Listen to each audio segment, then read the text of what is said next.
All right. My name is Manan Ahmed. I'm an assistant professor in the history department here, and I welcome you to the third panel of this morning.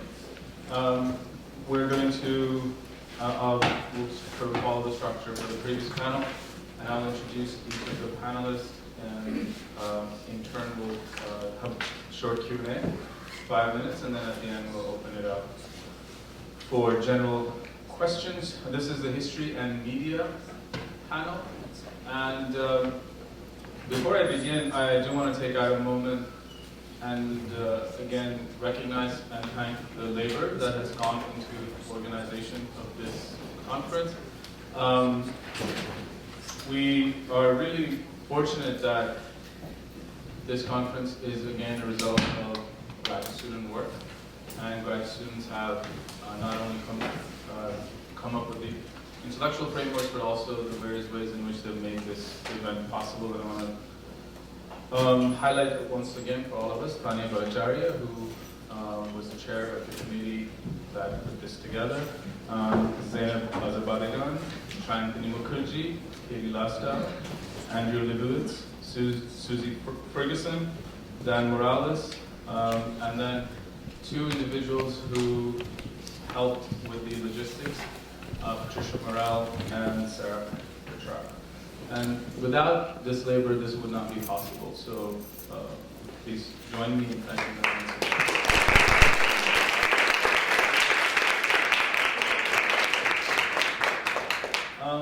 This is the, so as I mentioned, it's the history and media panel. Media and medium and history have a tumultuous relationship, at least if you look at it from the perspective of South Asia, which I do.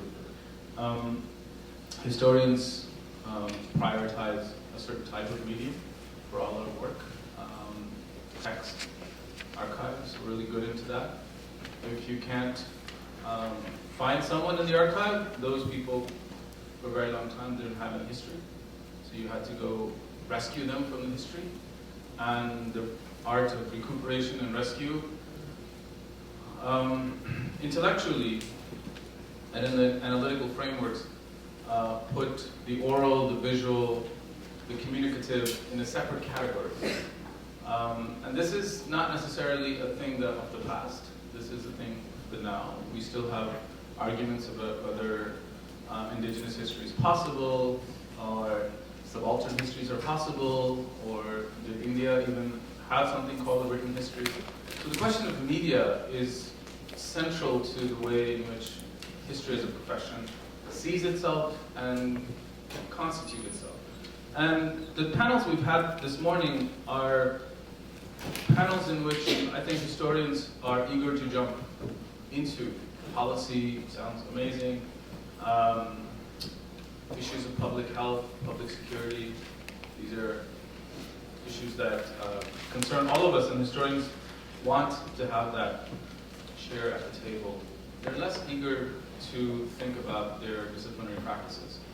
And I think this panel hopefully is going to, not hopefully, I'm sure this panel will help us rethink some of the constitutive way in which these scholars who are here presenting their practices have shaped and changed history as a practice, and yet those changes have not led to fundamental rethinking about our discipline. Our first speaker is Professor Jennifer Brier. Professor Breyer is here from UIC History Department and is the Director of Gender and Women's Study there, and also a professor center, and also a Professor of History and Gender. Her 2009 book, Infectious Ideas, U.S. Political Response to the AIDS Crisis, is highly lauded in different sections. And her work in LGBT history in Chicago is deservedly marked for her contributions to that field. She's also part of the effort that incorporated History Moves, a mobile project to bring history to different parts of Chicago and to different communities. And I think we'll hear more about that today. So please welcome. It's really a treat, especially for me, to get to come and have Alice Kessler-Harris here, who was my advisor at Rutgers, and to have other people from Rutgers here. And I say that not to only call that out as a different place than this one, but to say that so much of what I feel like I've been able to do in my academic career has been informed by work that happened, by conversations that happened at tables where we didn't really know what we were doing yet, and it planted seeds, I think, for me, that I've been able to realize in different forms, and this is one of those things. So we got some very interesting prompts. I don't know if can I read them to people? Would that be helpful? And I think your framing was really perfect. We got 3 prompts for this panel. What are the advantages and challenges of treating subjects of historical importance outside the formats of academic books and the classroom? Does the medium of research and transmission, oral history, film, exhibition, push at the borders of what constitutes history itself? I think it's so interesting because history is capitalized and nothing else is, and what history can do for non-academic publics. Does the greater accessibility of various other forms of media, as opposed to the academic historical book, simultaneously pose the danger of circulating too much ill-researched, irresponsible history? And those frames, in many ways, are quite useful for me to talk to you today about a project that I started a few years ago in Chicago called History Moves. And History Moves is it's a mobile gallery. There's some drawings of it, some imagined drawings of it, that will display public histories of Chicago. And it's a method for curating and collaborating with community partners on making that history. So its tagline could be something like, it's an old school mobile gallery that puts the public back into public history. And the idea is really to think through the possibilities. So for me, it is to think through what it means to be living in Chicago, the most racially segregated city I have ever lived in, and a city that has a long tradition of trying to find and hear people's voices, and where history needs to intervene in both of those things. So it really has been for me a project that comes out of that historical tradition. It also, for me, grew out of work I did at the Chicago History Museum for several years, curating the largest exhibition on LGBT history that ever appeared in a traditional history museum, an exhibition called Out in Chicago. That was a 5,000 square foot exhibition that thematically approached questions of LGBT life, but also really using ideas of queer as a verb, so thinking through not just identitarian politics, but the way that you can use queer studies, LGBT thinking as a way of reconstituting stories about Chicago. And so here are some photographs from that exhibition, including a section on comportment and dress, where you see photographs of different costumes that were in the collection, and we paired that with stories that we found in the Chicago press at the turn of the 20th century of people who gender crossed, people who dressed in clothing that did not belong to their sex. So we sort of tried to imagine what that was, and we placed it in front of a long-standing, one of the oldest and most established men's clubs in the city, Chapin and Gore. And then here, a section on public housing and on the building of, and the sort of constant redevelopment of Chicago, and ways of thinking about how heteronormativity and notions of heterosexuality shape policy as a way of making visible not just LGBT people, but understanding how the history of sexuality, what happens when the history of sexuality meets urban history. But so much of what happened for me in curating this exhibition, and I should say that we did amazing work with visitors who came many nights during the winter and spent many hours with us talking about their interests and their hopes for this exhibition. And so we were really able, I went back and looked at the reports before I came today, and looked at the reports from those visitor panels, and really saw the sort of engagement that we had with these folks who were really shaping for us what the exhibition was going to look like. A multiracial, multi-gendered, multi-generational group of Chicagoans. And I was so struck after the exhibit opened, how much for me, and this is an intersection that will be relevant to people who know about Chicago, but the Chicago History Museum is on the corner of two streets, Clark and North. And there's no New York version of that street. It's not like where the Historical Society is, although maybe it's a little bit like that. But once something is set on a street corner in Chicago, it is set. You know, like, people do not think that that street corner belongs to them. They do not think that it's a place where they can go. And even though the exhibition was really designed to insist that you cannot understand the history of LGBT life in Chicago if you only look at our neighborhood, which is called Boys Town, which might be the equivalent of Chelsea here. You know, you cannot understand how LGBT life emerges and why LGBT lives matter in that context if you just think about Boys Town. The problem with being located on that street corner meant that that's where we were, and it really affected who came into the exhibition and who thought of it as their own. And it really got me thinking that this combination of curating out in Chicago, using community engagement, and using community engagement to advance the historical analysis, not just the who can give stories, but who can interpret. And I think that is really the critical piece here. And pairing that with seeing how the economic and racial segregation affected viewership and response to the exhibition more generally, really made me wonder what my next project would be. How would I build on that? And in Chicago at the time, and it's still true to this day, we have a long tradition of there being mobile entities that travel through the city, that cross neighborhood boundaries. You know, Chicago is known as a city of neighborhoods, which is, of course, just a euphemism for saying you can't cross the boundaries of neighborhoods.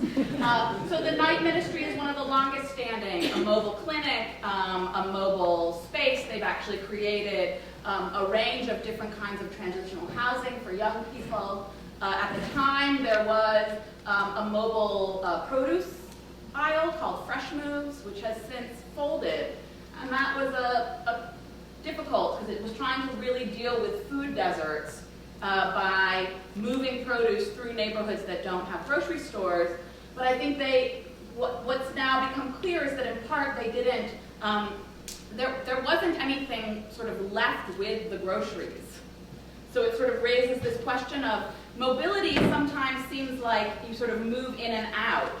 And one of the things that I realized in thinking about it is that there has to be something that's left in the space. It can't just be in and out. And I learned this in part by reading a dissertation that was being written by a student at Urbana on the history of the bookmobile. And the bookmobile is built in response to Jim Crow segregation and the idea that public accommodations, and the idea that there needed to be other public accommodations. But you read these stories of men saying, I went to the bookmobile, I got a book, and then the bookmobile left. And so the question sort of becomes, if you're thinking about mobility at this moment, how can mobility leave something in the place that it's gone through and not just sort of travel through it? And then and then I just read a lot of books about trucks because I have a child who is obsessed with trucks. And so all of these things were happening at the same time. Leo the Trucker is a book about a mom and a son, and Leo only sees trucks in everything. And then Don't Let the Pigeon Drive the Bus. So, I mean, I say that jokingly, but it really is this thing that, like, there are moments in your life when things happen and they have an effect on the way you imagine yourself as a historian. You have no idea what that's going to be. And so part of it is like, and then I was like, oh, maybe I could make a history bus. And then, of course, I looked around, and I saw that there are tons of examples of this kind of mobile collection. So this is Bus 52. These were young people who had lost their jobs in the 2008 recession and got a bus and drove around and collected stories everywhere. And then there is, of course, the StoryCorps bus. And I've been, and I've done a StoryCorps interview. I've been touched by the StoryCorps. And I really, I wanted to sort of think through how might history be part of this, not just, as I said, the collection of stories, but the interpretation. Because the other example is, of course, there are many mobile museums. This is one that's now defunct. The Freedom Museum, which is sponsored by the McCormick Foundation, is a bus where they lost their site, or they closed their brick and mortar site, and they moved it to this bus. It's kind of flat, and I think that's part of the question. So the idea to create this project, History Moves, grew out of all of these things that were happening. And to date, we've worked with 3 different community organizations in Chicago to collect new historical evidence about the city of Chicago in the post-war period. We've done work with the Immigrant Youth Justice League, which is a group of undocumented students who are now known as Dreamers, some of the first students to make the case that to come out as undocuqueer, really the beginning of that social movement. The Chicago Freedom School, which is a group of young people who are trained to do social justice work. And we worked with them 2 summers ago, and you'll see some of that, to collect stories about Chicago public school teachers who had been Chicago public school students. So we went to them and said, if you could do anything that answered the question, history and Chicago Freedom School, not history of, but history and, what would you do? And they said, well, we would really like to know about how, and this was at the moment in Chicago of the huge teacher strike, the closing of 50-plus schools. And they said, we wanted to know about the history of student life in Chicago. And so we came up with this idea. We had 60 Chicago public school teachers volunteer to be interviewed. And we trained the young people in oral history technique and thinking about how to ask questions. And now we have this really amazing archive that's begun to shape, and we have stories from the 40s to the present, sort of thinking about what student life has meant. And then most recently, I've started using this project in conjunction with women who are HIV positive, who are in the longest running longitudinal study on women and HIV in the country. It's called the WISE, the Women's Interagency HIV Study. And it's their 20th anniversary. And it was a moment where I felt like, as a historian, I think oftentimes when people celebrate anniversaries, it's like an opportunity. When organizations celebrate anniversaries, it's a moment to sort of say, well, we're going to do something historical. And this was really an amazing way to take the techniques of History Moves and apply them here. So we now have just completed 14 oral history interviews with women who have been, many of whom have been HIV positive since the 80s. A significant number of whom have been in the study since its inception, which means that for 20 years they have been coming twice a year. They've gotten a gynecological exam and done an interview with the staff, but they have never, in fact, sort of put the rest of their stories into the record. And we organized it so that they would be interviewing one another in an attempt to think past how I think about history and to imagine how they might think about history. And that's really been, for me, the key, what I've been learning in the past 3 years, is I've been thinking about what it means to move from story to history. And I think that's a question that has to be answered by historians and non-historians. It is not a question that historians have the only answer to. And I think it's when we start to let go and imagine how other people think about history and how their stories fit that we start to get precisely at that. And so, you know, there are many, I think the first answer that many people would give is context, context, context. That's how you move from story to history. And, you know, that I think almost goes without saying, but I think how we define what context is becomes really critical. As I said, I think it requires more than historians.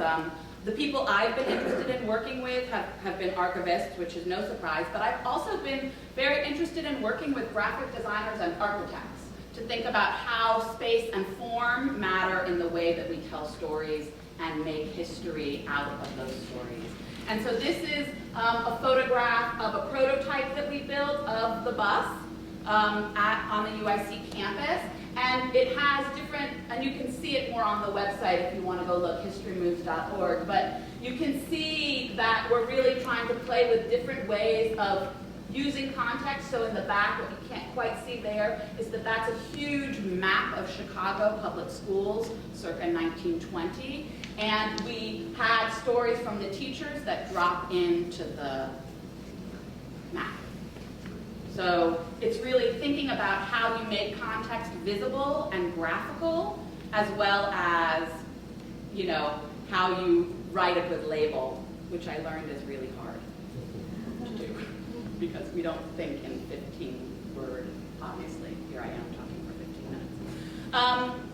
I think it's making clear that definitions of history can be broad and multiple and myriad. And I think this really, for me, gets at this question of ill research. Like I appreciate the question at some level, at the same time that I push back against it, because part of what I see is actually hearing these women the women in the lives talk about their lives in Chicago, in neighborhoods that I think I know about, does me little good if I can't then hear what they're telling me about those neighborhoods when they were in them. So I've learned more about neighborhoods like Back of the Yards and Englewood than I would if I had, you know, I've learned more from them in figuring out that context. And it needs to have boundaries. And I think that this is the other thing, is like, there's a way in which when we think about community engagement, sometimes it's like airy-fairy, but actually what we're trying to do in this project is create a set of boundaries that are not constraining, but are, I don't know, maybe this is back to me having a 5-year-old, but are comforting to have some boundaries. Maybe that's my, yeah, we can talk about that. I look back, I just want to sort of, I'll end by saying that I looked back at, as I said, at this document from out in Chicago, where we had done these visitor interviews, and they said that there was this real back and forth about story and history. I mean, it was one of that, and that the straight folks wanted to feel like they were connected and could be like the gay people, the queer people, and the queer people were like, don't make us seem like them. That was the, you know, but here's what one of them said, or what the interpretation was. In terms of particular stories that excite participants and capture their interest, there is a strong preference for first-person stories about real people rather than a conventional historical narrative about only the most influential figures or moments. And that's no surprise to a social historian, but I think it really raises this question of how is history understood beyond the classroom and beyond some spaces in museums and beyond places like this, because I think that it's really a moment to think through how we could take story and make it into history in ways that might be quite different. And I'll just end by showing you, we're really working on advancing the prototype, and one of the things that we're doing is trying to figure out how you can make it possible to have multiple kinds of interpretations present at once. So this, on the right, this vitrine, sort of rewriting the vitrine, and thinking about how you could use a gallery guide as those are conductive inks that turn into buttons and activate different things on a screen. And then the textbook up there is a Commander textbook, which is one of the things that one of the teachers referred to in her interview. And so then you see on this screen her talking about how she learned about history from family reunions, African American African woman whose family comes up from Arkansas in the Great Migration and basically reproduces itself on a street in the south side of Chicago. And then the textbook, and then a label about the textbook and the questions about slavery and racism that plague the textbook. And then another example there that sort of shows you a different vignette about her life. And so we've really been trying to think through how you can use these stories and make them into something that resembles history that's not only defined by me, what history is, because I'm a professor of history, but that really does ask the question, how can people come to understand themselves as historical subjects, which is one of the most important things I think we can do.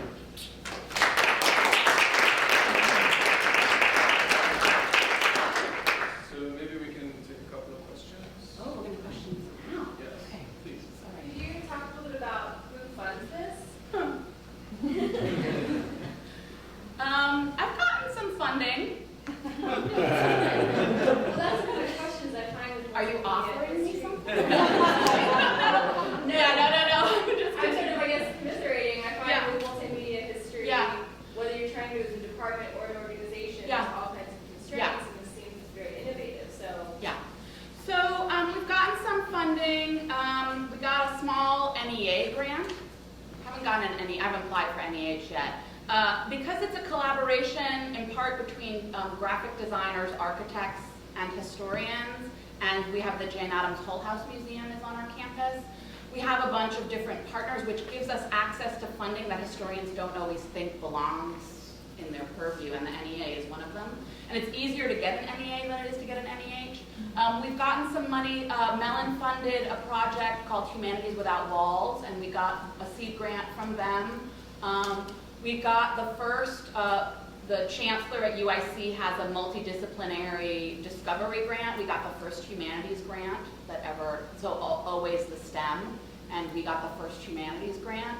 And then, you know, it's been also, one of the ways that it's been funded is by really doing collaborative work that doesn't just ask people to sign on to a project, but asks them, it goes to them and says, what are you doing? How could we work together to make something that's useful for both of us? So it's a little bit, so I've gotten pots of money here and there, and it's really advanced the project, and now I need to really think about how I get something with another zero at the end, because otherwise the project won't go. I mean, it needs to be, I need to get a grant in the hundreds of thousands of dollars.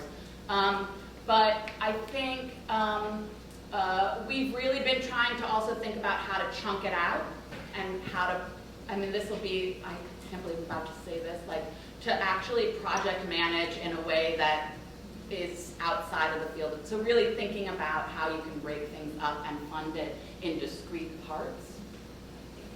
But it's hard. It's really hard. Okay, so perhaps we'll, question? Yeah. Thank you for sharing this. I had a quick question. I wonder if you could, or to what extent are you doing or thinking about collaborating with other groups that maybe are working to collect and also share community-based archives in Chicago? I'm thinking of like Albany Park Theater Project, for example, who's really doing a lot of similar work, specifically with Albany Park. Is that something that you're... Yeah. So there's a, it turns out that there is that's what I mean, there's an amazing history in Chicago of that kind of community-based, archival, and often theatrical, so it's about performance. And I've done a lot of work with folks at the Goodman who also have a project like that, and with and starting to build some connections with Koya Paz, who runs Teatro Luna. And I think you know, it really does raise this very good question about, I've always imagined that the history bus, when it exists, the idea would be that it could be curated every winter for less, the goal is for less than $10,000, any organization could basically have it for a year and take it around the city. And so I think, you know, the folks at Albany Park are a perfect example of what it might mean to do a project on immigration. So the Immigrant Youth Justice League wanted to do, and this was in our first prototyping phase, they wanted to do an exhibition on the history of how and why we protest. And that became for us the driving force for how we structured, in many ways, the physical layout of the exhibition space. It's not real, it's built out of cardboard. But so I think that that really is a pretty serious question. And then also, it's a programming space. So there's the physical thing that happens, there's the interpretive work that happens inside the gallery, but I've always thought of it, particularly since it will be in the summer and the spring, as a public programming space. So I could imagine not just going to Albany Park, but figuring out ways to have people do different kinds of performance as a, see, you get all of the puns, as a vehicle for getting people, you know, like for driving traffic. Thank you so much. Well, I want to now ask us to welcome Mary Marshall-Clark, who is the director of the Columbia Center for Oral History Research and the co-director of the Oral History Masters of Arts program here. And some of you, or all of you, may know her work with Peter Bierman on the September 11 Oral History Narrative and Memory Project, out of which a volume came out in 2011. After the fall, New Yorkers remember September 11, 2001 and the years that followed. And she's a distinguished oral historian who's training a generation of oral historians here on campus, and we're very, very honored to have her here. Thank you so much. It's so great to be with you all. It's so great to meet you here on stage, Jennifer. I've heard about you for years, and so nice to meet you too last night. So I'm honored to be on this panel on alternative media and in the conference History in Action. In many ways, oral history is history in action. And here I'm taking the prompt of the conference. I see that you're already looking at this webpage. I'm not going to get to it for a few moments, so hold your horses. I want to take up the question of how oral history and history intersect. And not only intersect in a passive way, but an active way. At times misunderstanding each other, at times understanding each other. But I would very much like to say that our work is implicated in each other's work, very much so. Here at Columbia, the Oral History Research Office was founded in 1948, and so is the oldest oral history archive and program in the world. And so I'm very lucky to have stepped into that long tradition. Around 1990, Peter just told me last night via email he's giving me a 25-year party, and I said I had no idea it was been that long. But it's been an honor to work with the historians here at Columbia, and there are times where there are gaps, and there are times when there are questions, and there are times when there are frustrations. I'd like to start with some of the creative frustration. Realizing that one of the animating of this questions of this conference is, where is history needed the most? I am reminded of the opening paragraph of an essay for the Radical History Review I wrote in great frustration in 2001, around the 10th anniversary of September 11, 2001, called Herodotus Reconsidered, an Oral History of September 11, 2001. The work of historians becomes especially complex when their services are needed the most, namely when addressing the inevitable rewriting of history that takes place in the wake of catastrophic events. I wrote that sentence in the opening paragraph out of a great sense of frustration, but at times I felt very lonely as an oral historian documenting this work because it impinged on the present. In fact, we started 4 days after the event and worked for the next two and a half years.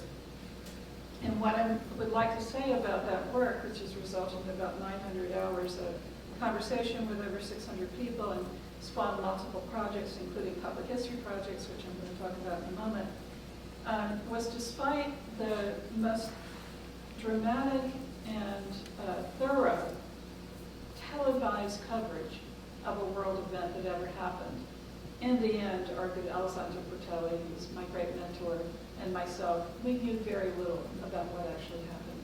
In fact, we knew less because of the nature of the coverage that took place, in which the stories of thousands, millions of New Yorkers were used as fodder to project a national consensus for war based on those stories of those who lived through it without any real interest in knowing how we actually felt. So Peter and I got together over the phone. We never met via an introduction by the provost, Jonathan Call at that time, to discuss doing a project in which the question would be, will this event indeed become the signal event of the 21st century, and will it change the lives of New Yorkers? We were kind of naive in asking that question because, of course, it did become a signal event. But we maintained our interest in the more basic question of how do New Yorkers experience this event. We're particularly interested in communities of immigrants, migrants, and those who differently are affected over time because of their religious and cultural and political identifications. So, for example, we interviewed about 80 Muslims, a combination of about half of them had immigrated first generation. And second generation of those living in the U.S., about the same number of Latinos, primarily Mexicans, who came here, were part of what was called the transnational community, and many others, many of those who stood on unemployment lines in Lower Manhattan. We didn't have a bus, so what we did with 30 interviewers and tiny recorders, which were terrible quality, we learned later, we just migrated into people's spaces where they felt most comfortable. Their homes, their offices. We found that some of them didn't want to talk in their homes, and so we engaged with 12 museums in New York City to ask them if we could use museum spaces as spaces where we held these conversations, and that led to a lot of work with museums and exhibits and so on. In fact, in opposition, and I've written a lot about this elsewhere, to what was the projected national consensus from the first hour of the event, I believe Jennings actually said, we are a nation at war before an hour had passed from the falling of the second tower. Despite that national consensus where Bush said we're one in mourning, we are together in the idea of going to war. Despite all of that,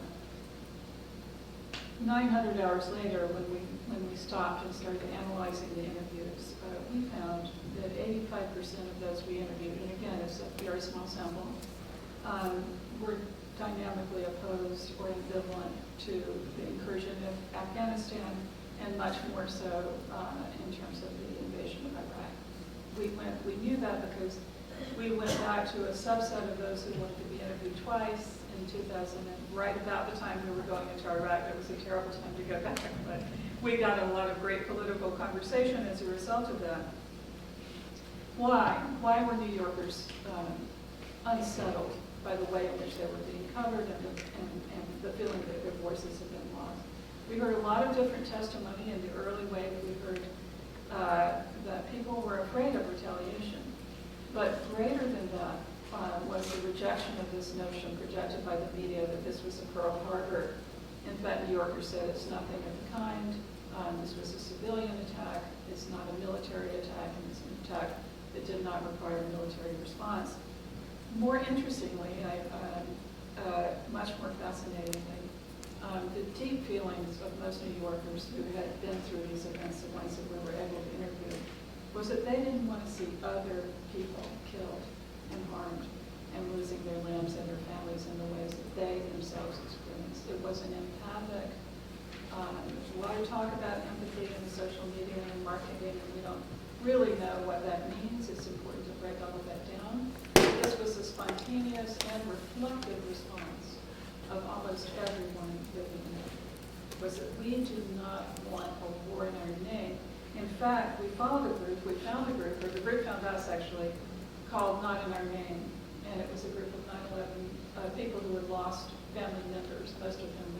We did not do that kind of work mostly, but and this group came to us and wanted to share their stories, about 15 people, about how they did not want, they wanted peace, not war. They wanted understanding and reflection. And those of you who are here then may remember that there was a sense of fear, even paranoia on the part of some intellectuals and people in the arts world about even speaking what they actually thought about the government response. And so in the first year, we have a lot of those kinds of very uneven and certain narratives where people are almost afraid to say what they think. story important, the 9/11 story of the collection? I mean, I think it's because I want to say a little bit about oral history and the history of oral history here, just to let you know how long it's been going on. So Manan Ahmed, who founded our project, was both a journalist and a historian. And he felt that history, as it was becoming more empirical in the U.S. and less interested in biography and autobiography, and the development of the telephone as a primary means of communication, so there would be a loss of diaries and letters, felt that oral history could play a very important role in understanding the big stories of our times. And when I became director in 2001 June, I was very worried and took up the 9/11 project in September that I was stepping outside the bounds of what I should be doing in history, oral history, because we're studying an event that happened 4 days earlier. In fact, when I became interested in reading his papers once I became director, and I found his mission statement somewhere 100 pages down, which included the mandate, he said, when we're called upon to document the big events of history lest they be misunderstood. So in some sense, that was the mission of our project. I wanted, because I was then still in the libraries and not where I am now, in the major part of the university, I was very concerned with creating sources that would be reliable for historians, for authors, for filmmakers, for people who wanted to understand from the vantage point of people who lived in the city what the event meant.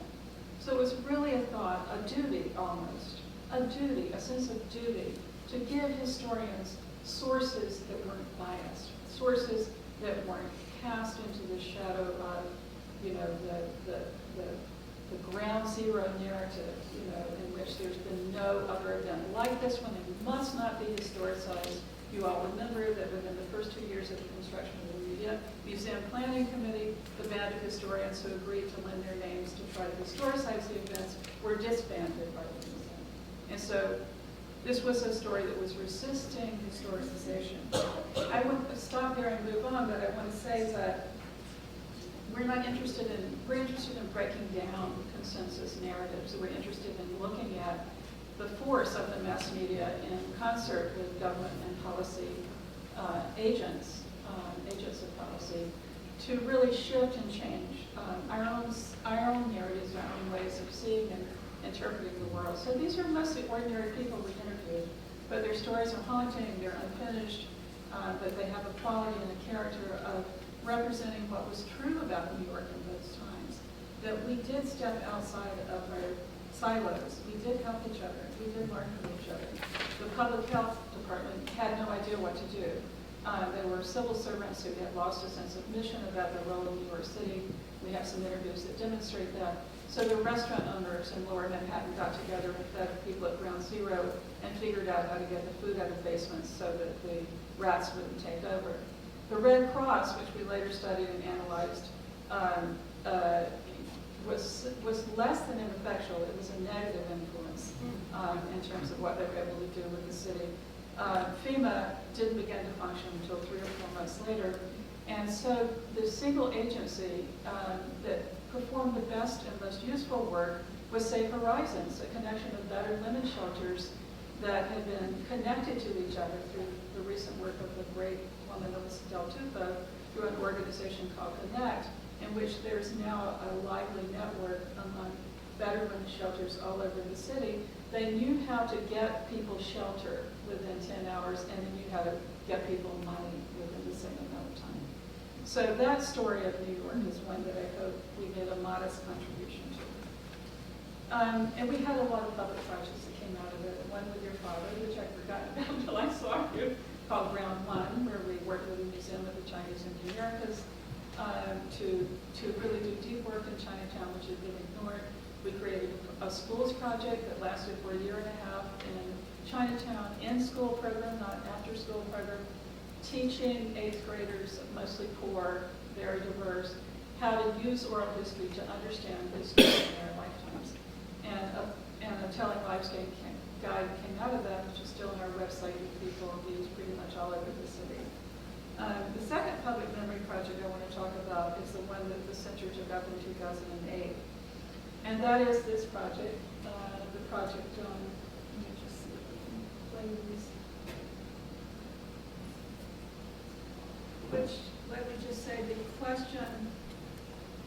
question that all of our projects have a kind of a research question, the big research projects, and for 9/11 it was, does everyone feel about it the way that we're hearing they feel about it, and what is the real story? And this project's animating question was, what are the consequences of losing habeas corpus in our times?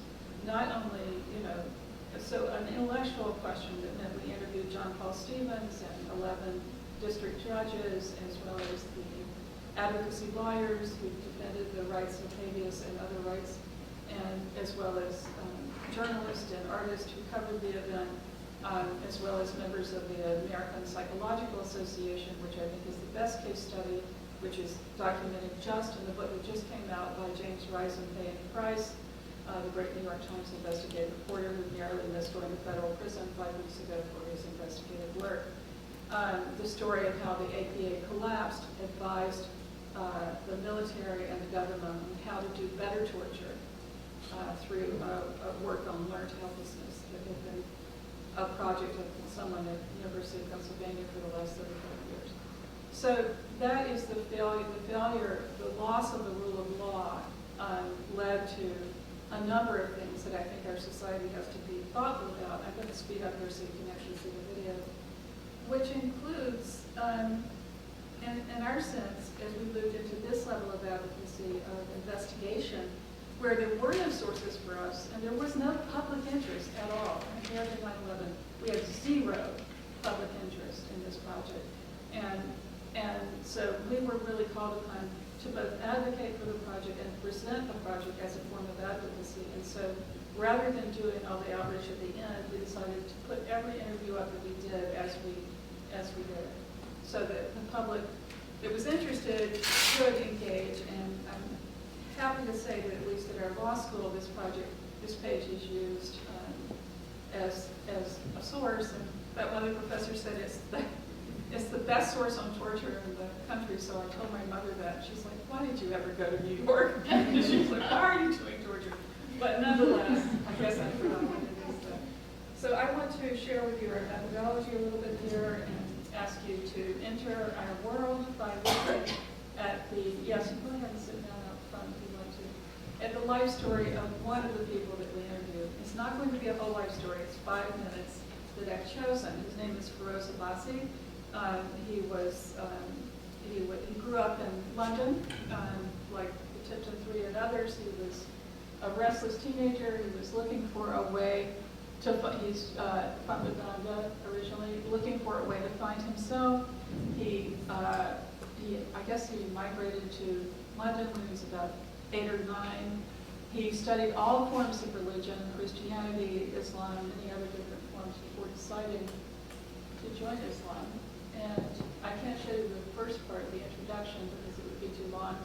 But I'm going to take you to the point of the story where he decides to leave London because he's looked for every job he can imagine he could possibly find. He still prays 7 times a day, including street sweeper.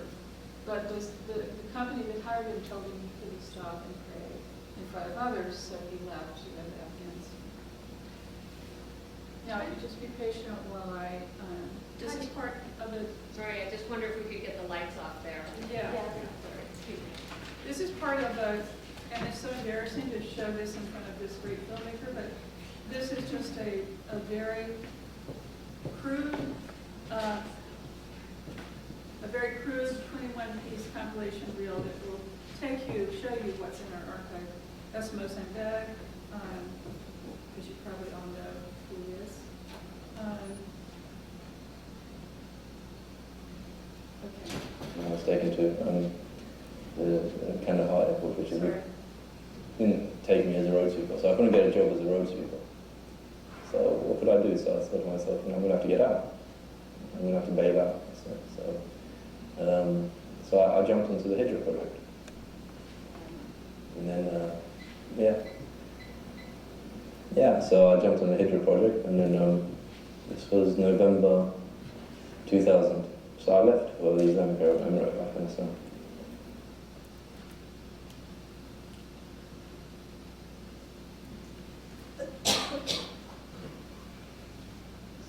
And I was taken to the Kandahar airport, which has become the detention center. They threw me on the ground, frisked my sides. Then I was taken in, obviously I'm blindfolded at this point in time, so I'm going by hearing. I'm taken into into whatever facility they have for processing, and then I'm stripped naked, anal search, pictures taken, fully nude pictures, I'll add, because they were not found. Later on, a detainee in Guantanamo Bay was shown his pictures of myself. He told me he was fully nude. They were on the laptop of a military commissions lawyer that was defending him. So that's how I know. So these pictures were taken, and then I was taken into interrogation by the Marines. And then the Marines were only concerned with military intelligence information. I didn't have any to give them. And then the FBI interrogated me once, and then I was isolated, put in what is called the barn, because they thought I was British Special Air Forces, Special Air Services, SAS, Special Military Forces, etc. Don't know why they thought that, but they really believed it. And then I stayed in Kandahar for about 3 weeks. In Kandahar, they didn't give us a shower, nothing, no hygiene, etc. To go into graphic detail, what they do is they shave your head. I only had 6 hairs in my chin, and I thought, well, I was not going to shave my beard because there's nothing there, but he gave it one swipe. And then for some reason, then they dribble some liquid on your private parts. You're put in that suit and then muffs that restrict thumb movement, handcuffs, eye goggles, earmuffs.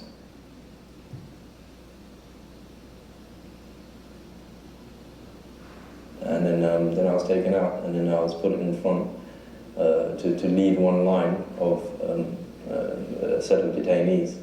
I remember it was lunchtime because they gave us the half Afghan bread that the Red Cross had kind of sorted out for us, because before we were only getting 2 meals a day of MREs, that's meal ready to eat, so it's military kind of rations. And then ate that, and then we were taken out to the runway. And then we landed in Guantanamo Bay, Cuba. I didn't know it was Guantanamo Bay. And people will be taken out. Obviously, this is by sound. There's no images to these memories. This is by sound, and then the soldiers will stand either side of you, and then it's your turn to go down the ramp. And then they're saying things like, they're really effing, the Marines are really effing them up, and you can hear the shackles moving faster than they should do, which means that they're cutting at the ankles. You can hear people screaming, both saying F this and F that, F this, F that, and the detainees screaming as well. You can just hear all you're doing by hearing, and then obviously I'm kind of getting tense now because it's my turn next. I'm going to go down the ramp, and then I'm going to get effed up. So they put me in the hands of the Marines, and then they lift you up and check one side, lift you on another side. You're frog march from one set of hands to another, and then basically end up on the stress position. So they put us in the compound, and there's this famous Pentagon picture of they released of us in stress positions. If that is the first picture, I'm one of them. And then I was sitting in that stress position. So there's the hot sun, there's a face mask, these surgical masks on your face. The sweat is going to surgical mask, you can't breathe.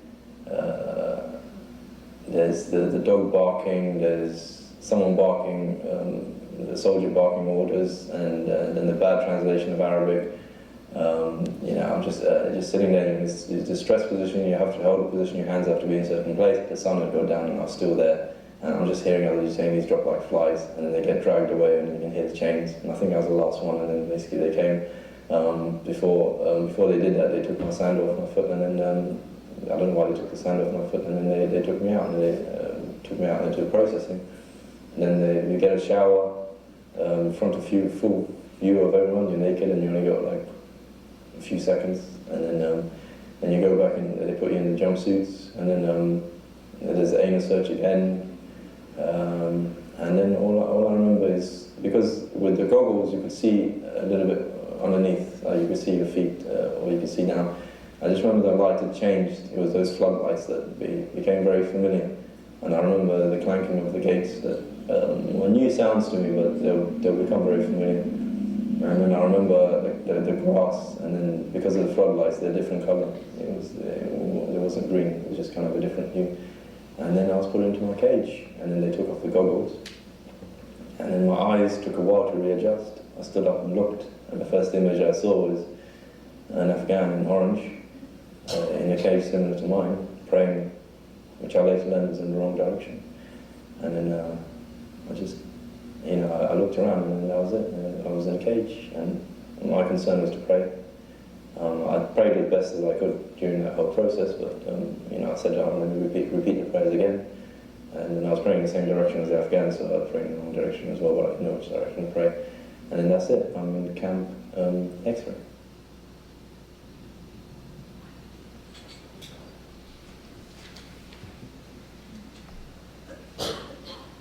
So I'm going to cut my presentation off here because I think we're running out of time. I did want to tell you that the great thing that happened in 2008 also, which is that the university has allowed us to create the nation's first master's program in world history. And just since this is a panel on alternative media and really on advocacy, so also, I just want to say what incredible work they're doing. I'm so proud of them. They're becoming health advocates for one thing. Is Merlin still here? So I really want to talk to you about that. We have one student who's working on a guide for how to interview Alzheimer's, another who's working on a Buddhist guide to oral history on mental health issues. There's another who's working on addiction. He's a counselor was in his methadone clinic yesterday, listening to a performance of stories of people living trying to get over addiction. So it's very exciting, and I feel greatly honored that Columbia has supported this work and has supported the work of oral history. And I'm looking forward to your questions. I wanted to introduce to you Professor Richard Breyer, who's a documentary filmmaker and professor in the radio in the Newhouse School at Syracuse University, and director of documentary films that you've seen at PBS and other places. I've seen one, North of 49, which I really love, in terms of space and thinking about city and community. Freedom's Call about the civil rights movement, Dancing on Mother Earth by Joanne Shenandoah. So please join me in welcoming Richard Breyer. Thank you very much. Enjoyed your presentation. Privileged to be part of this panel. And I represent maybe a couple of hats. One is as a filmmaker, and maybe we can look at a few segments. These are sort of very good. We can get a sense of those. And then co-director of this program called Documentary Film and History. And it's a year program. I'm co-director. My partner is a historian, and I don't know if this will change our relationship, but I'm not a historian. He's a historian, and we represent these two cultures. The program is essentially 2 summers and 2 semesters, so a long year. Students come to us, I would say 90% of them are history majors. So they're imbued with history and historical methods. And then the program begins. And a lot of things happen inside of the curriculum. There are courses they build upon their historical background, courses in historical methods. The first summer we're together, there's a production course, learning the bells and whistles in various genres.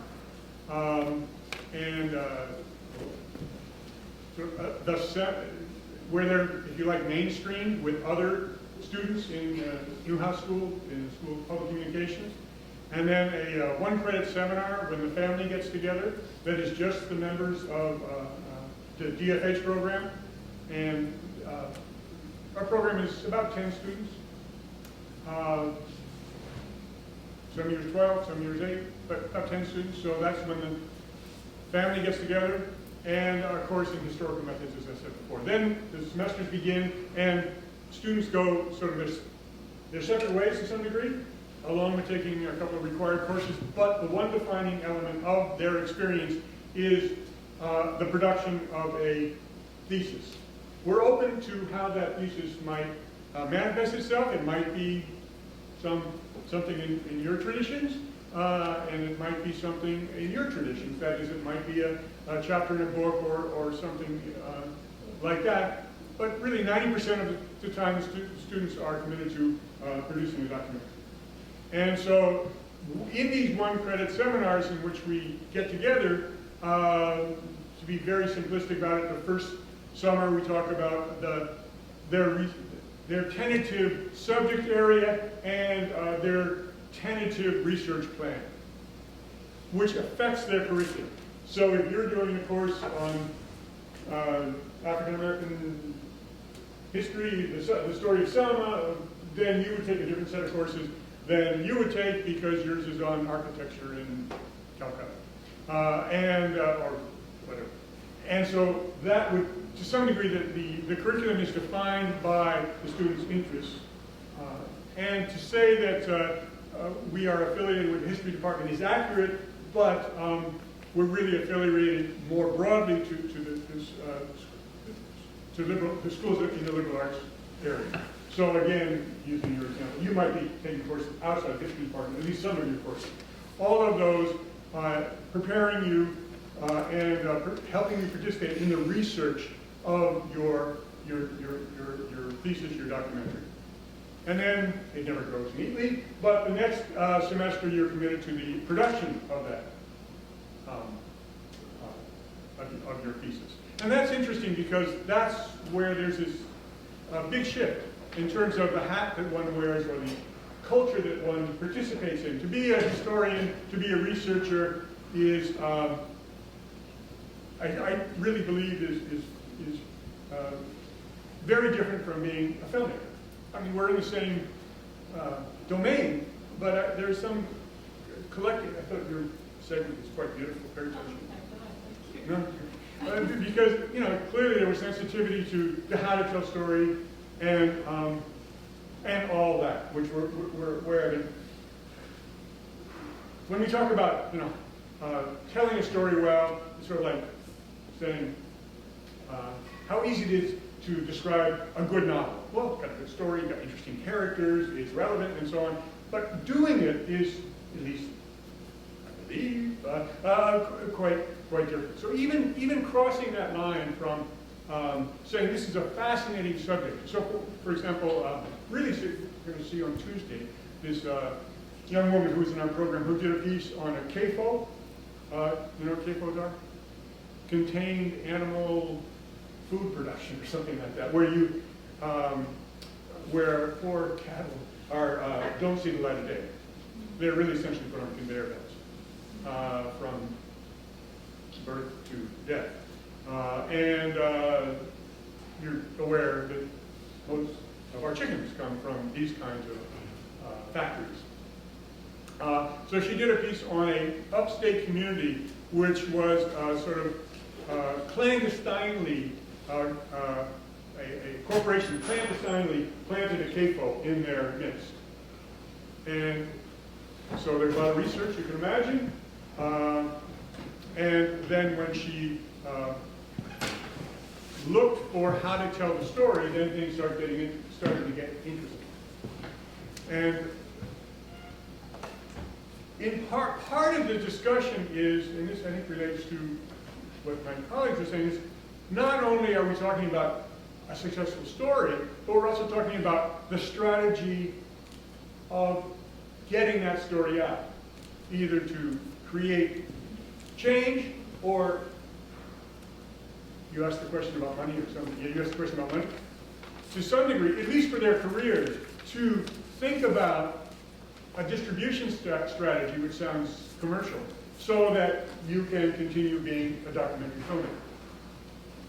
Or, in terms of effect, how can you get audience to your film? And that's part of it. So I go back to that CAFO film that this young woman produced, and it was an important part of the discourse in the community when the community awoke to what was happening. And the community became very active thanks to her film. And talking about her, I have this lovely memory. It's very sensual because the room in which it was shown was very crowded. And it had all that small town good stuff, you know, the lanky teenager pushing the wheelchair in of his grandmother, and the awkward kids in the corner, and all that. It was very crowded, and I think we had food afterwards. That's part of the memory. So that our students can consider that strategy, both as a model for where they go in a career sense, but also pragmatically for this particular film that's being done. A current student is doing a piece on the Tulsa riots, and we don't know if the approach is going to work, but her approach is to write a narrative based on the history and to sort of, well, they're doing it now, this week, in fact. They're in the city and they're asking maybe inappropriate actors to read a script that was written, that's historically accurate. And then that will segue into scenes that'll segue into actors reading that script. Does that make sense? That make sense? Yeah. So it's very layered, very interesting, very experimental, and that will culminate with the screening in Tulsa. So there's another layer there. I don't know if it's going to be worth making for film, but it's another layer. So again, the strategy of how to tell the story, how to engage an audience, and how to consider your career, but also the career of the work that you produce. So that's sort of what our program is about, and I think it's unique somewhat because of the fact that it's a program in both the history program and in the professional school. And we joked about it a little bit in some of our get-togethers over meals, but this collaboration is a beautiful word, like motherhood and cross-discipline is another one of those. But really doing it is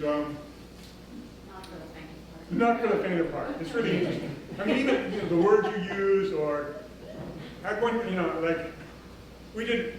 This is sort of segueing. The film, that film about El Salvador, Este Esperanza, was about the Civil War in El Salvador. There's a I think I mentioned it before we screened it, but there's a reenactment of, I don't want to trivialize this, first I'm sounding light about this, but this is not a trivial event. The murders of the professors at UCA, University of Central America, I think we produced that as a reenactment, and which I think is appropriate, or you can look at it and judge for yourself whether it isn't. But that word, reenactment, from my historical, my colleague in history department was really offended him, and we couldn't really have much of a discourse about it. Because I had crossed, if I used another word, I think we would have been okay. And there were other examples which should be celebrated, I think, for students who want to get into this business in which you are going to cross disciplines. I think you were talking about the different narratives that should be told. Well, there is this narrative if you're going to make a documentary. I'm just sort of spinning, but for example, this piece, the Garwin piece, we were fortunate, I look at you as the funding questioner, we were funded pretty well. Somebody sort of got a gig, if you like, and to produce this. We looked for funds and we got it. We didn't have to hustle as much as we did. Oh, that's cool. And then there's an interview with Agnew, but not Spiro. Agnew, I can't remember his name. He was in the follow plane at Hiroshima, and he took the footage that we all have seen. And he since passed, and he's in his 90s when we spoke to him. And he said, the more Japs we kill, the better, and so on and so forth. which you can take it anywhere you want, but those were his words. He was a soldier at that time. Those were his words. And in our view, it was juxtaposed to the devastation and the terrible things that happened to civilians at Nagasaki. So it was, in our view, the appropriate thing to say. Anyway, we got a big fight with the funder about that, which, again, two narratives, two worldviews, and that should be celebrated with, that it was celebrated with our students. The recognition that if you're going to make a documentary, you're going to have to go to war in some ways on these issues. There are other examples that just pop in my mind. You know, getting access, paying for, and how to move around paying for archival material, which can be so expensive. Getting Walter Cronkite's 17 seconds talking about 3 Mile Island. But if you're a student, just wait. So all of these narratives are part of our program. Would you like to see just a little segment of stuff? Yes. Yeah, we get. Yeah, that's good. Yeah, somebody to draw away. Let's go back actually.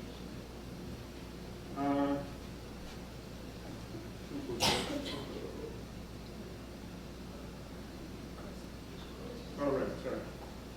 Yeah, you can't make any mistakes when everybody sees what you do.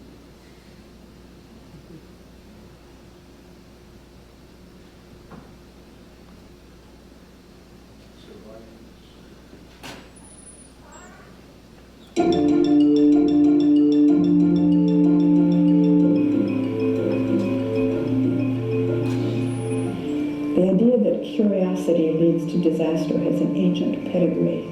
Pandora opened the God's box and let loose all the evils of the world. We believe that curiosity is the beginning of knowledge, and especially of science. But we know that the application of science has led to disaster. Watch an atomic test. Watch. The atomic age has moved forward at such a pace that if the peoples of the world are to conduct an intelligent search for peace, they must be armed with the significant facts. A tough line that seems to signal a new freezing spell in the Cold War.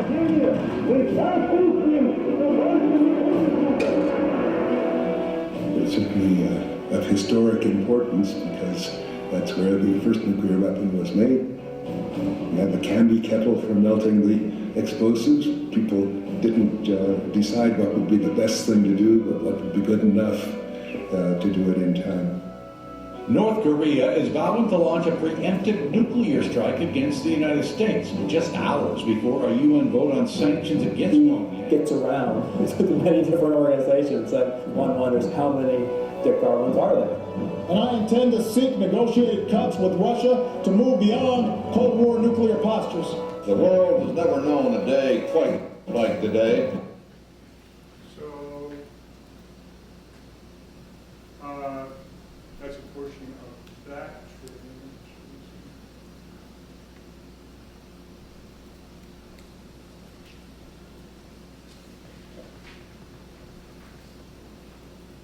I had $1.46 in my pocket when we reached Elmira.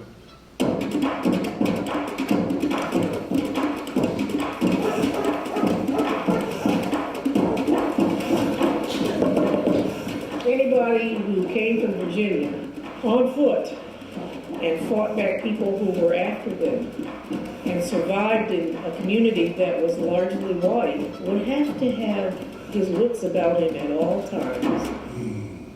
He was black and he was sensational. He must have known then who he was going to get as an overseer. And that must have frightened him so much that he did not want to be under that guy that he left. It was worth him getting caught and dying rather than staying there and being whipped. Death was better than slavery.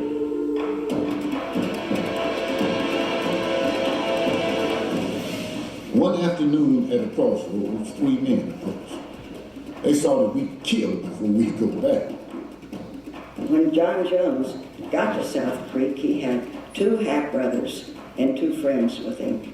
He couldn't read and write, and he was 27 years old. The prisoners who came here had fought at Gettysburg. It was Lee's army.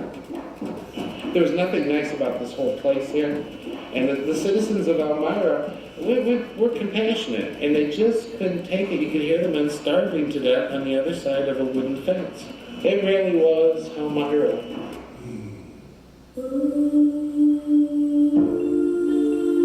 He helped over 800 people escape by the Underground Railroad.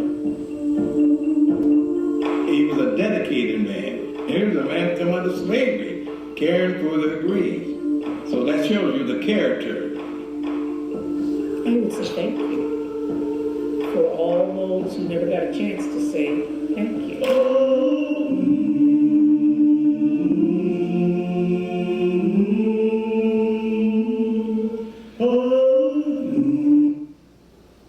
So, here, so, yeah, I'm not going to show it anymore, so you can use the that's fine. So Freedom's Call is about Dorothy Gilliam and Ernest Withers. I don't know if you know those names. Dorothy Gilliam was the first black woman at the Washington Post, and Ernest Withers did a lot of the important photographs he with was her. a spy. Yeah. He was a spy. And some call him a spy, yeah.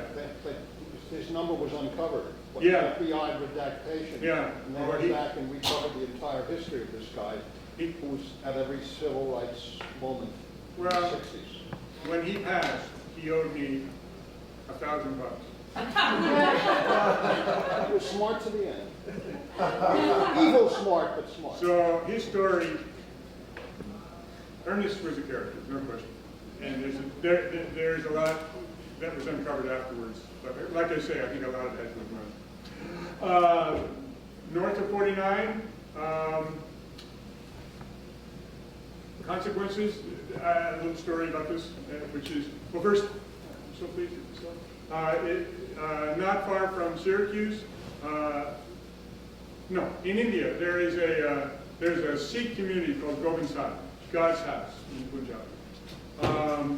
And one of the followers of the leader of this Sikh community said to him and his wife, 30 miles from your house, there's a widow who wants to sell her farm, go to it and buy it. So we did. And they shut up Gobind Sahib, USA. 9/11 happened, and 4 teenagers read Gobind Sahib as Go Ben Laden and burnt down the Gurdwara.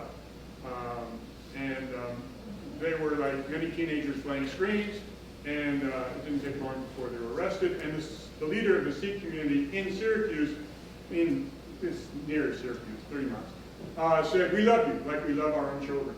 We don't want this to continue the cycle of hatred. We want to build something out of this." And so essentially that's the log line of the film.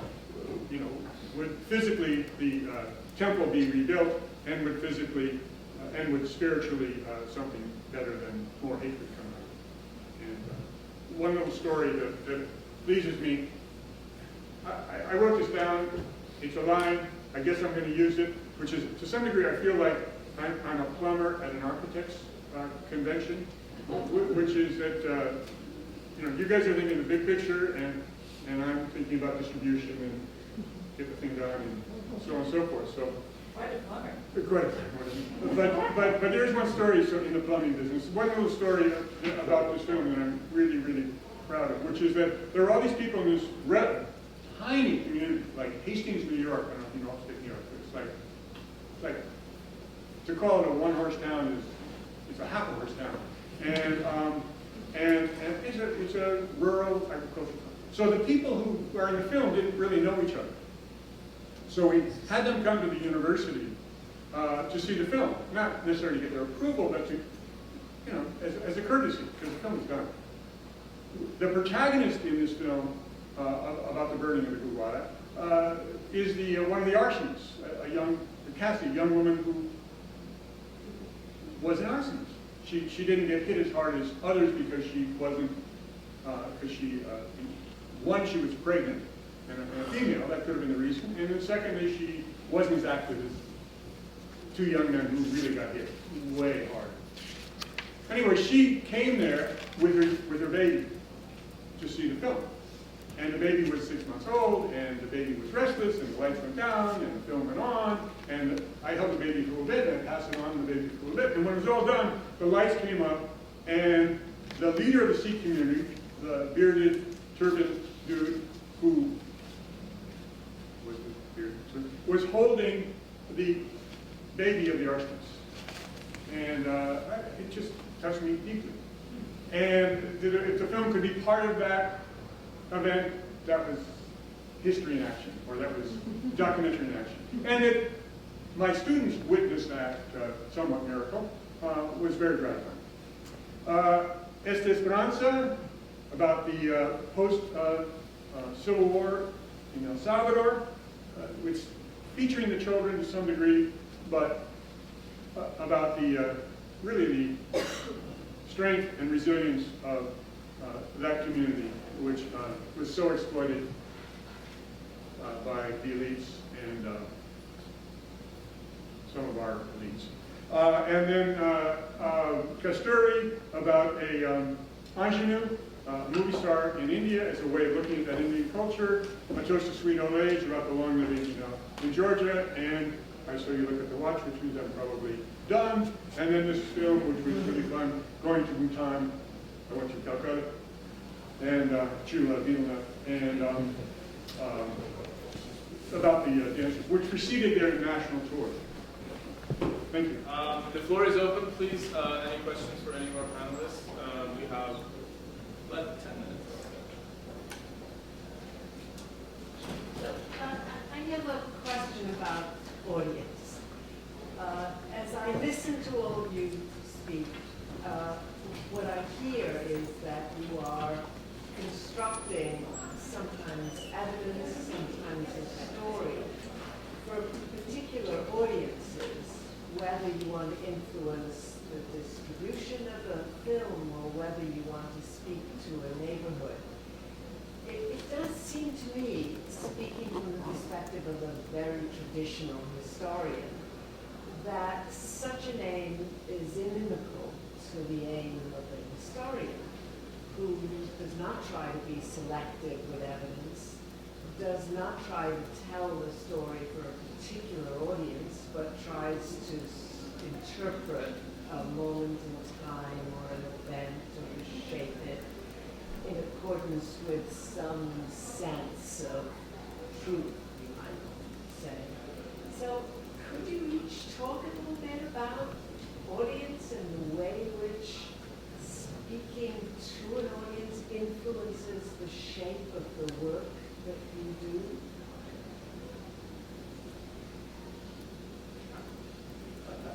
I have a short answer, which is that I don't think, when I said distribution strategy, I didn't mean that we speak to a specific audience necessarily, or have it, You have to.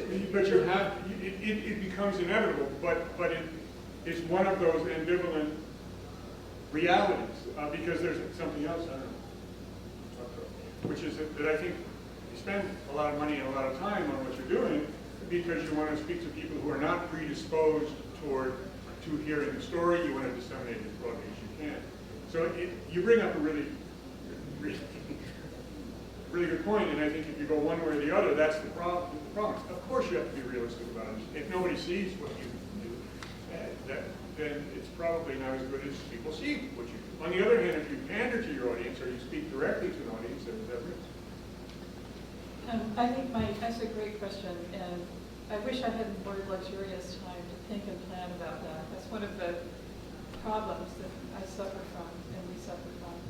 But my idea of audience has been cultivated by serving the public audiences who come to Columbia Archive for generations. And so I don't have one fixed idea of audience. Even in our interviewing, I think, and this was how I was taught by Ryan Lilly, and even in the creation of these big projects, we're cultivated to think of multiple audiences over time. And that coheres very much with the way we work, where we can be multiple voices, particularly in the Guantanamo project, where we interview people who disagree with each other. We invited everyone from the Bush administration, and they all turned us down. Colin Powell wrote a long letter about that. So I think he still wants to be interviewed. But we really think of not only audiences now, but audiences in the future. So the first September 11th question was, tell us your story imagining someone hearing it 100 years from now. So our idea about audience extends into the very unknown, where we don't even know whether our questions were good enough to satisfy those audiences. So we suffer from the problem of infinity rather than the finite audience. It's a lovely answer. And there are different ways in my mind that I feel like I could answer that question. One is to push back against the way you're positing how traditional historians, which I can't believe you defined yourself as, but that's for another day, how they think about I'm not sure how we or they think about audience. And I think that's actually the point of this conference, is to ask historians who are academic historians, tenured academic historians at private institutions and at public ones, and people who aspire to be that, to imagine what audience means. And I actually think I want to lift up what, this notion of like audience being multiple is not, and I know you're not saying, it's not pandering to an audience. To actually imagine that your audience is multiple and future, not yet created, really does it sort of asks us to think about the fact that, if we are writing, and this is not in any way a critique of an academic book, like I wrote an academic book and I am happy about that, and I don't want to give that up, and I don't want to give up my academic thread in making a history bus. That's actually not, the point is to figure out how that interpretive skill can be used to actually ask an audience not what they want to hear, because it's, you get to that point where you're like, well, we want to hear, it's not about creating hagiography, it's not about creating like stories that aren't troubling.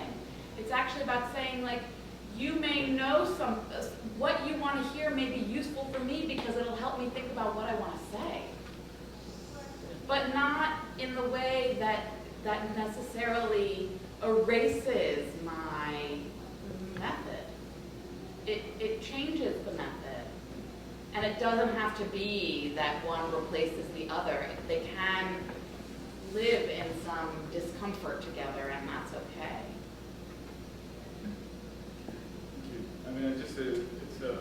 The only audience I've ever come to see as already predetermined the answer is the academic audience. Other audiences seem to be much more open. Emily and Sure, I wanted to ask the panel how they might answer a graduate student who would say, your work sounds really interesting and fascinating, but I think I need as much training to do what you do as I already have in a history program. How do I transition to this? How do I become what you are without going back for 2 more degrees? I only have history. I have a BA in history and a PhD in history. And so I do think it is about, there is something about being trained in a history program, but it behooves faculty who are training to, we're also ones who have to think about what we're training people to do. And I think that until we accept some of that responsibility, and at the same time I want to say, like, don't, and do it.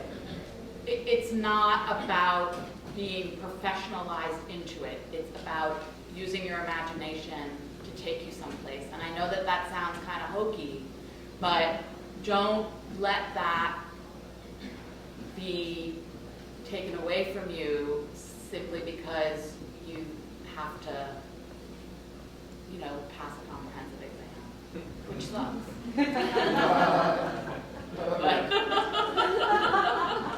But you need, it doesn't have to be, if you're asking about the kind of stuff that I do, or the kind of stuff, you need to have colleagues who are honest with you. You need to have sort of a community.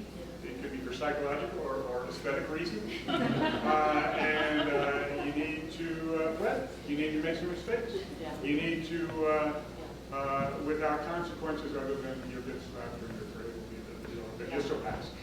And so you need that experience. And if you can get it outside the academy, or you get it inside the academy because you want to be there, and there's joy. The quote last night about make sure you enjoy your job. I think it applies to your studies as well.